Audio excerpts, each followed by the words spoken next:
नमस्कार। हरियाणा विद्यालय शिक्षा विभाग द्वारा एडुसेट पर प्रसारित आज के इस कार्यक्रम में आप सभी का स्वागत है।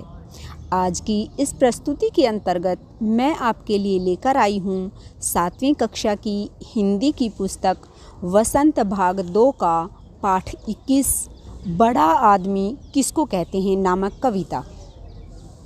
इस वीडियो में सबसे पहले हम कविता का सरलार्थ करेंगे, फिर अभ्यास के प्रश्न और अंत में बहुविकल्पीय प्रश्न उत्तर करेंगे।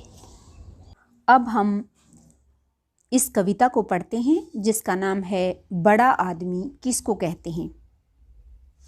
इस कविता को लिखा है पंडित माधव प्रसाद मिश्र ने। सबसे पहले हम माधव प्रसाद मिश्र के बारे में थोड़ी सी जानकारी हासिल करते हैं। पंडित माधव प्रसाद मिश्र आधुनिक काल के साहित्यकारों में हरियाणा निवासी पंडित माधव प्रसाद मिश्र का हिंदी साहित्य में अनूठा स्थान है। पंडित माधव प्रसाद मिश्र का जन्म कुंगड़ ग्राम, जिला भिवानी, हरियाणा में 27 सितंबर सन 1871 ईस्वी को मंगलवार के दिन हुआ। इनके पिता का नाम पंडित रामजी दास एवं माता का नाम श्रीमती सारा देवी था। मिश्र जी की प्रारंभिक शिक्षा घर पर हुई। उन्होंने काव्य, पुराण, धर्मशास्त्र तथा संस्कृत का ज्ञान प्राप्त किया। उन्हें हिंदी, संस्कृत के अलावा बंगला, मराठी, गुजराती, पंजाबी तथा उर्दू का भी ज्ञान था। वे सुदर्शन मासिक पत्रिका के संपादक थे। वे समालोचक, निबंधकार, कहानीकार एवं उच्च कोटि के कवि थे। आपने यात्रा साहित्य, रिपोर्टाज एवं नाटक भी लिखे। कर्मठ, देशभक्त और बहुमुखी प्रतिभा के साहित्यकार पंडित माधव प्रसाद मिश्र का निधन 16 अप्रैल 1907 को प्लेग की बीमारी के कारण ग्राम कुंगड़ में हुआ। तो ये इनका परिचय था। अब चलिए कविता पढ़ते हैं। अपने को जो कहे बड़ा वह बड़ा न जग में कहलाता, और लोग जिसको कहते हैं बड़ा वही समझा जाता। बड़ा नहीं होता कोई भी धन दौलत के पाने से, नहीं बड़ा बनता है नर कुछ ऊंचे महल चिनाने से। सबसे पहले इसके कठिन शब्दार्थ करते हैं।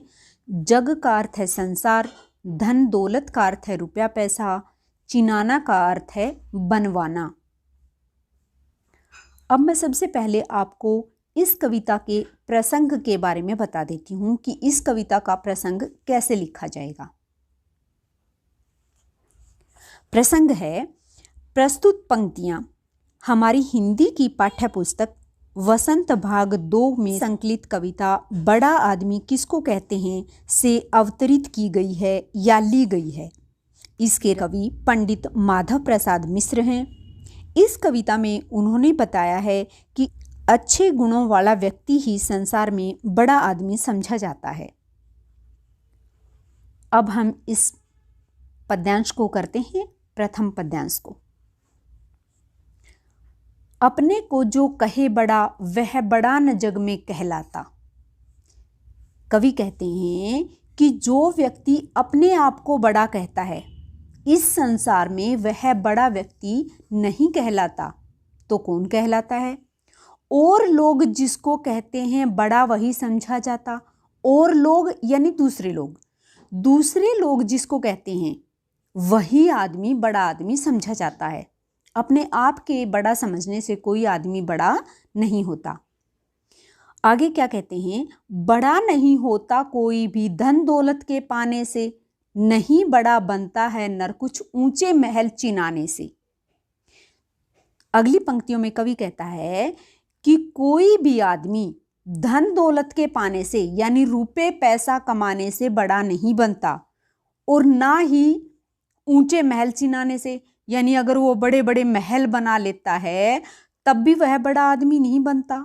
अतः यहाँ कवि ने स्पष्ट किया है कि इस संसार में धनी होना बड़े होने की पहचान नहीं है। बड़ा व्यक्ति वही है जिसे संसार के दूसरे लोग बड़ा कहते हैं। अब हम दूसरा पद्यांश करते हैं। दूसरा पद्यांश है, सच पूछो तो बड़ा आदमी होना सबसे टेढ़ा काम, बड़े गुणों के बिना न होता कभी बड़े लोगों में नाम।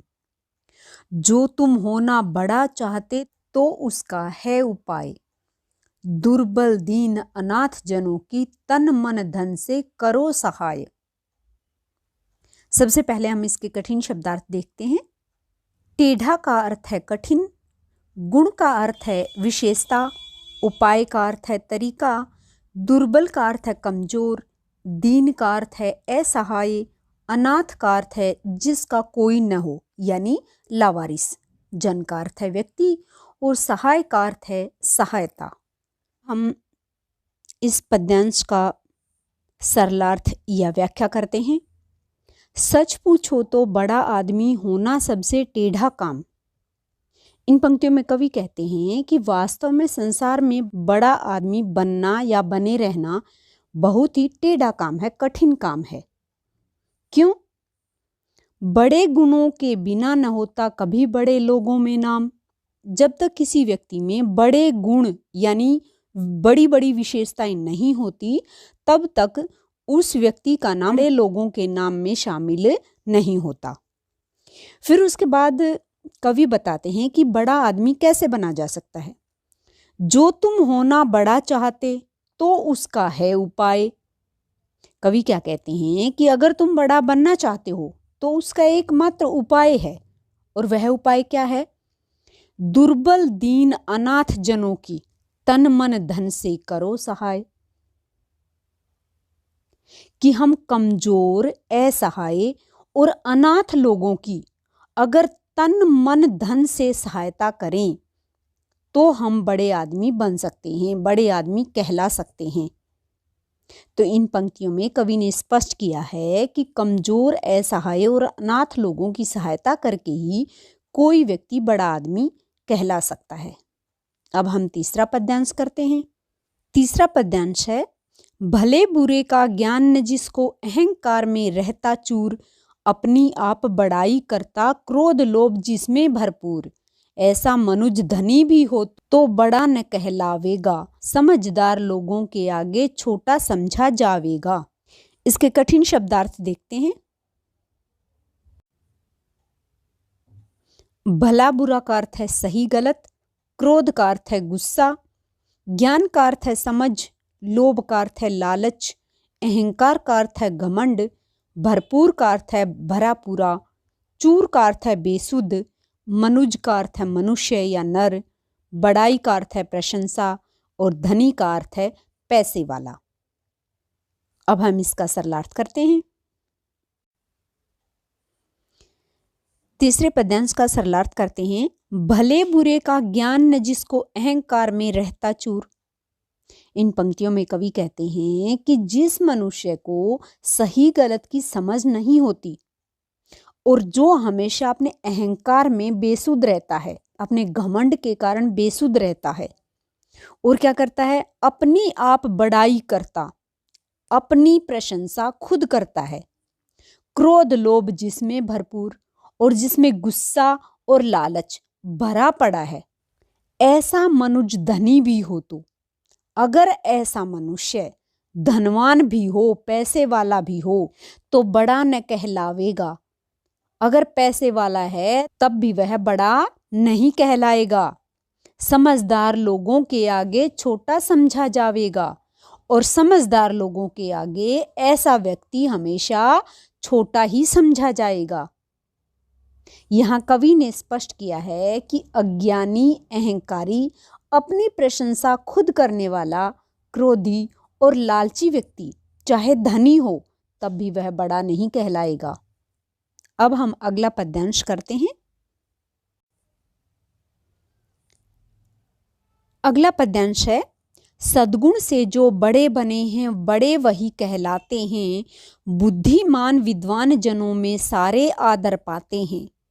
प्रिय पाठक, जो बड़ा बना चाहो तो तजकर सब अन्याय, सबसे छोटे बनो यही है सबसे सुंदर सीधी राय। सबसे पहले हम इसके कठिन शब्दार्थ करते हैं। सद्गुण का अर्थ है अच्छे गुण, बुद्धिमान का अर्थ है अक्लमंद, प्रिय का अर्थ है प्यारा, राय का अर्थ है सलाह, तजकर का अर्थ है त्याग कर या छोड़कर, अन्याय का अर्थ है न्याय का अभाव। अब हम इसका सरलार्थ या व्याख्या करते हैं। सद्गुण से जो बड़े बने हैं वही बड़े कहलाते हैं। इन पंक्तियों में कवि कहता है कि इस संसार में जो व्यक्ति अपने अच्छे गुणों के कारण बड़े बने हैं वे ही बड़े आदमी कहलाते हैं। बुद्धिमान विद्वान जनों में सारे आदर पाते हैं, और जो ऐसे आदमी हैं जिनमें सद्गुण हैं वो आदमी क्या करते हैं कि संसार के अक्लमंद और विद्वान लोगों में हमेशा आदर पाते हैं। प्रिय पाठक जो बड़ा बना चाहो तो तजकर सब अन्याय। इसके बाद कवि पाठकों को संबोधित करते हुए कहते हैं, पाठकों को यानी जो भी व्यक्ति इस कविता को पढ़ता है वो पाठक हुआ वाला। तो क्या कहते हैं कवि कि यदि वे बड़ा आदमी बनना चाहते हैं तो उन्हें सभी प्रकार के अन्यायपूर्ण कार्यों का त्याग करना पड़ेगा और क्या करना पड़ेगा, सबसे छोटे बनो यही है सबसे सुंदर सीधी राय। और कवि कहते हैं बड़े आदमी को क्या करना चाहिए, अपने आप को सबसे छोटा समझना चाहिए। कवि कहते हैं कि बड़ा आदमी बनने के लिए उनकी यही सबसे सुंदर और सीधी सलाह है। क्या है कि बड़ा आदमी बनने के लिए व्यक्ति को सभी प्रकार के अन्यायपूर्ण कार्यों का त्याग करके सबसे छोटा बन जाना चाहिए। तो इन पंक्तियों में कवि ने यही स्पष्ट किया है कि अच्छे गुणों को धारण करने वाले व्यक्ति ही बड़े कहलाते हैं। अब हम इस पाठ के अभ्यास के प्रश्न करते हैं। अभ्यास के प्रश्न है। प्रश्न नंबर 1, कवि के अनुसार बड़ा आदमी कौन है? उत्तर है कवि के अनुसार बड़ा आदमी वह होता है जिसे दूसरे लोग बड़ा आदमी कहते हैं। प्रश्न 2 है, कविता के अनुसार बड़ा आदमी बनने के लिए किन किन गुणों की आवश्यकता है? उत्तर है कविता के अनुसार बड़ा आदमी बनने के लिए निम्नलिखित गुणों की आवश्यकता है। नंबर 1 है दुर्बल, दीन और अनाथ लोगों की तन मन धन से सहायता करना। दूसरा क्या है, अपनी प्रशंसा स्वयं न करना। तीसरा क्या है, अन्यायपूर्ण कार्यों का त्याग करना। और चौथा क्या है, स्वयं को हमेशा छोटा समझना। प्रश्न 3 है, बड़े आदमी तथा छोटे आदमी में अंतर बताइए। बड़े आदमी और छोटे आदमी में निम्नलिखित अंतर हैं। बड़ा आदमी क्या है? बड़ा आदमी दुर्बल, दीन और अनाथ व्यक्तियों की सहायता करता है, यानी उसमें दूसरों की सहायता करने का गुण होता है। छोटा आदमी क्या होता है? छोटा आदमी किसी की सहायता नहीं करता। दूसरा अंतर क्या है? बड़ा आदमी अपनी प्रशंसा स्वयं नहीं करता, यानी वह आत्म प्रशंसक नहीं होता, जबकि छोटा आदमी अपनी प्रशंसा स्वयं करता है। तीसरा अंतर क्या है? बड़ा आदमी स्वयं को हमेशा छोटा समझता है और छोटा आदमी क्या करता है? छोटा आदमी स्वयं को बड़ा समझता है। चौथा अंतर क्या है? बड़ा आदमी अहंकार, क्रोध, लोभ, लालच से दूर रहता है, जबकि छोटा आदमी अहंकार, लोभ और क्रोध में हमेशा संलिप्त रहता है, यानी डूबा रहता है। पांचवा क्या है? बड़ा आदमी अन्यायपूर्ण कार्यों से दूर रहता है और छोटा आदमी क्या करता है? छोटा आदमी अन्यायपूर्ण कार्य करता रहता है। तो ये 5 अंतर हैं बड़े आदमी और छोटे आदमी में। प्रश्न 4 है, भाव स्पष्ट कीजिए। दुर्बल, दीन, अनाथ जनों की तन मन धन से करो सहाय। उत्तर है इन पंक्तियों का भाव यह है कि यदि हम बड़ा आदमी बनना चाहते हैं तो इसका एकमात्र उपाय यही है कि हम कमजोर, असहाय और अनाथ लोगों की तन मन धन से सहायता करें। ऐसा करके हम अपने अंदर सद्गुणों का विकास करके बड़े आदमी बन सकते हैं। अब हम कविता से आगे के प्रश्न करते हैं। प्रश्न 1 है, गुणी व्यक्ति को ही बड़ा आदमी कहा गया है, धनी को नहीं। अपने विचार लिखिए। उत्तर है, गुणी व्यक्ति में ऐसी विशेषता है जिसको अन्य व्यक्ति ग्रहण तो कर सकता है लेकिन छीन नहीं सकता। दूसरी तरफ धनी व्यक्ति के पास धन ऐसा भौतिक पदार्थ है जिसे अन्य व्यक्ति ग्रहण भी कर सकता है और छीन भी सकता है। अतः गुणों में धन की अपेक्षा व्यक्ति का साथ देने की क्षमता ज़्यादा है। दूसरी बात, गुण व्यक्ति की मृत्यु के बाद उसके साथ चले जाते हैं जबकि धन यही रह जाता है। इन्हीं कारणों से गुणी व्यक्ति को बड़ा आदमी कहा गया है, धनी को नहीं। प्रश्न 2 है, बड़ा आदमी होना सबसे टेढ़ा काम क्यों कहा गया है? उत्तर है, बड़ा आदमी होना सबसे टेढ़ा काम इसलिए कहा गया है क्योंकि बड़ा आदमी बनने के लिए मनुष्य को न्यायपूर्ण व्यवहार करते हुए दुर्बल, दीन और अनाथ लोगों की सहायता करनी पड़ती है। इसके साथ साथ उसको अहंकार, क्रोध, लोभ तथा आत्म प्रशंसा जैसे अवगुणों का भी त्याग करना पड़ता है। ये किसी के लिए सरल कार्य नहीं है। अतः बड़ा आदमी होना टेढ़ा काम है। अब हम भाषा की बात कर लेते हैं। सबसे पहला प्रश्न है, पर्यायवाची शब्द लिखिए। यहाँ 4 शब्द लिखे हैं, जग, महल, क्रोध, आदमी। इसके पर्यायवाची शब्द लिखने हैं। तो जग के पर्यायवाची शब्द हैं संसार, दुनिया, जगत, विश्व। महल के पर्यायवाची शब्द हैं प्रासाद, विशाल भवन, हवेली। क्रोध के पर्यायवाची शब्द हैं गुस्सा, कोप, ऋष, अमर्ष। आदमी के पर्यायवाची शब्द हैं मानव, जन, व्यक्ति, नर आदि। प्रश्न 2 है, सही मिलान कीजिए। ये प्रश्न 2 में सही मिलान करना है। यहाँ एक तरफ शब्द दिए गए हैं और सामने इनके विलोम शब्द हैं, तो इनका सही मिलान करना है। दुर्बल शब्द है, दुर्बल का विलोम यानी विपरीत अर्थ देने वाला, उल्टा अर्थ देने वाला। तो दुर्बल का उल्टा क्या होगा? सबल। विद्वान का उल्टा क्या होगा? मूर्ख। धनी का विपरीत शब्द या विलोम शब्द होगा निर्धन। अनाथ का होगा सनाथ। और अन्याय का विपरीत अर्थ होगा न्याय।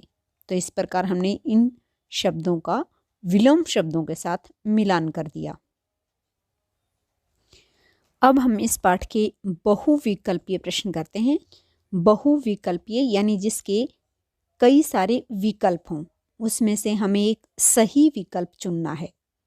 तो चलिए प्रश्न नंबर 1 से शुरुआत करते हैं। बड़ा आदमी किसको कहते हैं? कविता के कवि कौन हैं? ऑप्शन है, क है मैथिली शरणगुप्त, ख है पंडित माधव प्रसाद मिश्र, ग है भवानी प्रसाद मिश्र, घ है बाल कृष्ण शर्मा नवीन। और इसका सही उत्तर है माधव प्रसाद मिश्र। प्रश्न 2 है, कवि के अनुसार बड़ा आदमी कौन है?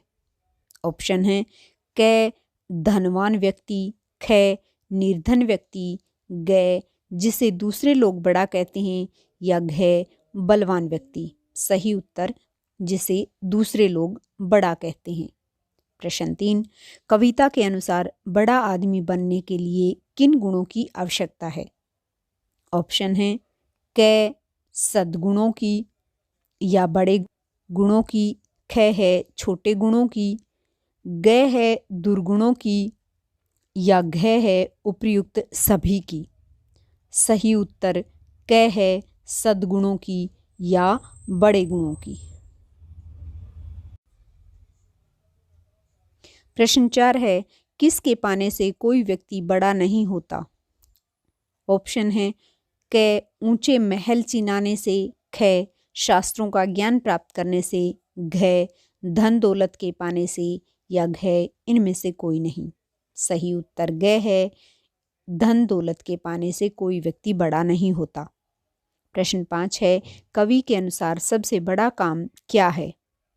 ऑप्शन है धन प्राप्त करना, ख है बड़ा बनना, ग सामान्य रहना, घ है ज्ञानी बनना। सही उत्तर ख है बड़ा बनना सबसे बड़ा काम है।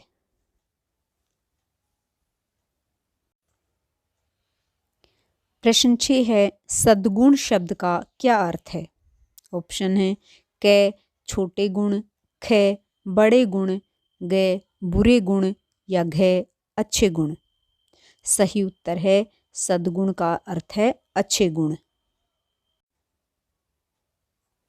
प्रश्न 7 है बड़ा आदमी किसको कहते हैं? वाक्य में कौन सा सर्वनाम है? ऑप्शन है क प्रश्नवाचक सर्वनाम, ख पुरुषवाचक सर्वनाम, ग संबंधवाचक सर्वनाम या घ अनिश्चयवाचक सर्वनाम। सही उत्तर क है प्रश्नवाचक सर्वनाम, क्योंकि यहाँ प्रश्न पूछा है बड़ा आदमी किसको कहते हैं और अंत में प्रश्नवाचक चिन्ह है। प्रश्न 8 है अहंकार में चूर रहने वाला व्यक्ति क्या समझा जाता है? उत्तर है ऑप्शन क बड़ा, ख छोटा, ग नीच या घ महान। सही उत्तर ख है छोटा। तो जो अहंकार में चूर रहता है व्यक्ति उसे हमेशा क्या सोचते हैं, क्या समझते हैं? छोटा।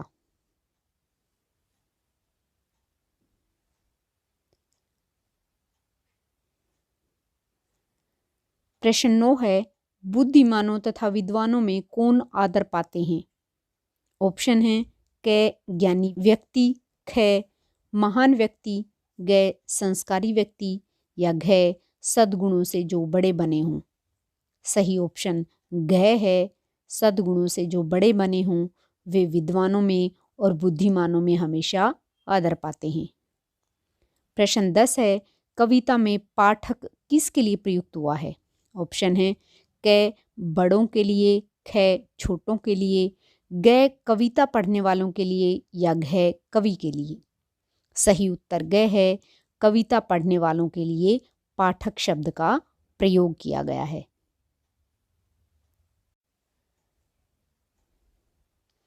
प्रश्न 11 है अपनी बड़ाई आप करने वाला वाक्यांश के लिए एक शब्द लिखिए। तो ये जो शब्द वाक्यांश है अपनी बड़ाई अपने आप करने वाला, उसके लिए एक शब्द लिखना है। तो वो क्या हो सकता है? ऑप्शन देखते हैं। ऑप्शन क है आत्म प्रशंसक, ख आत्मघाती, ग अहंकारी या घ उपयुक्त सभी गलत हैं। सही उत्तर क है आत्म प्रशंसक। तो अपनी बड़ाई अपने आप करने वाला क्या होता है? आत्म प्रशंसक। प्रश्न 12 किसकी सेवा करना बड़ा होने का उपाय है? ऑप्शन है क दुर्बल की, ख दीन की, ग अनाथ की या घ उपयुक्त सभी की। सही उत्तर क्या है? घ है उपयुक्त सभी की। यानी बड़ा होने का उपाय है दुर्बल की, दीन की, अनाथ की, इन सभी की सेवा करना। प्रश्न 13 है पंडित माधव प्रसाद मिश्र का जन्म कब हुआ? ऑप्शन है क 1870 में, ख 1871 में, ग 1872 में या घ 1873 में। सही उत्तर ख है 1871 में। प्रश्न 15 है पंडित माधव प्रसाद मिश्र को हिंदी संस्कृत के अलावा कौन सी भाषाओं का ज्ञान था? यानी हिंदी संस्कृत के अलावा और कौन कौन सी भाषाएं उनको आती थी? ऑप्शन है क बंगला और मराठी का, ख है गुजराती का, ग है पंजाबी का, उर्दू का या घ है उपयुक्त सभी का। सही उत्तर घ है उपयुक्त सभी का। यानी पंडित माधव प्रसाद मिश्र को हिंदी, संस्कृत, बंगला, मराठी, गुजराती, पंजाबी और उर्दू इन सभी भाषाओं का ज्ञान था। प्रश्न 15 है पंडित माधव प्रसाद मिश्र किस पत्रिका के संपादक थे? ऑप्शन है क हंस के, ख धर्मयुग के, ग सुदर्शन के या घ आलोचना पत्रिका के। सही उत्तर ग है सुदर्शन पत्रिका के संपादक थे। प्रश्न 16 है, साहित्यकार पंडित माधव प्रसाद मिश्र का निधन कब हुआ, यानी उनकी मृत्यु कब हुई। ऑप्शन है, क है 16 अप्रैल 1901 को, ख है 16 अप्रैल 1903 को, ग है 16 अप्रैल 1906 को, या घ है 16 अप्रैल 1907 को। और सही उत्तर क्या है, घ है 16 अप्रैल 1907 को। इसी के साथ हमारी आज की वीडियो समाप्त हुई।